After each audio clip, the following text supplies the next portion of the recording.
Today we are doing the 8th county. We have already been in 7 counties. We started with Kajiado County. And one of the things, for example, that totally cuts across has to do with the healthcare.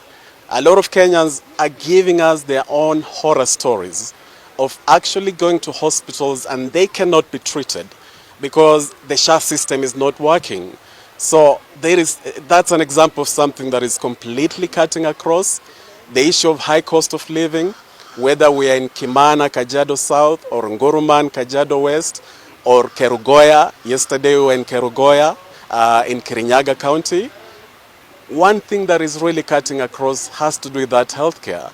Then the second thing is the high cost of living. You know, people are saying how what they used to do with 1,000 shillings just a few years ago, now they can only do half of what they could buy with 1,000 shillings. And they're giving practical things. Yesterday in Kirinyaga, somebody talked of the dairy mill for their cattle, that dairy mill is now costing almost 3 times as much. So these are the examples of real life issues that are affecting people that have to make it to the governance level in terms of policy solutions. What we're going to do with this data, I can actually sum it in 3 words, in a couple of words, that sovereign power belongs to the people.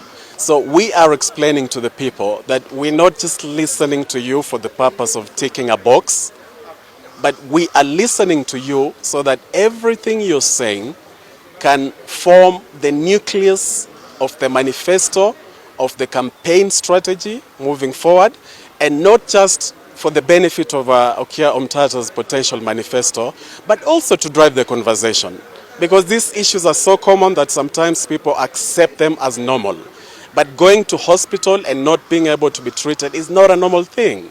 So to the extent that these things are going to drive the conversation, people will realize that it is their right to have quality healthcare. It is their right to be able to afford the basic needs of food, water, and shelter. My name's DJ Bwakali. I am the political and grassroots strategist of Okia Omtatah's Presidential Exploratory Committee. And the reason that we're here today in Machakos County is to meet the people of Machakos. The reason we're doing that, I stay at the coast and we have a proverb there that asiyekujua hakuthamini. So we're here today because we want to know the people of Machakos. And when we do that, tutawathamini, we're going to value their voice, we're going to value what they have to say. Specifically, we are meeting the Gen Z today because Kenya, more than 70% of this country are aged 30 years and below. So today we had a target of actually meeting the Gen Z so that we can truly understand what they're going through. And once we understand that, we can better articulate it moving forward in our own policy proposals. And later on, when the campaigns hit full swing, we will be acting from a position of taking orders from the people, most of the Gen Zs. We're actually targeting all the demographics. We're targeting all the demographics in this country.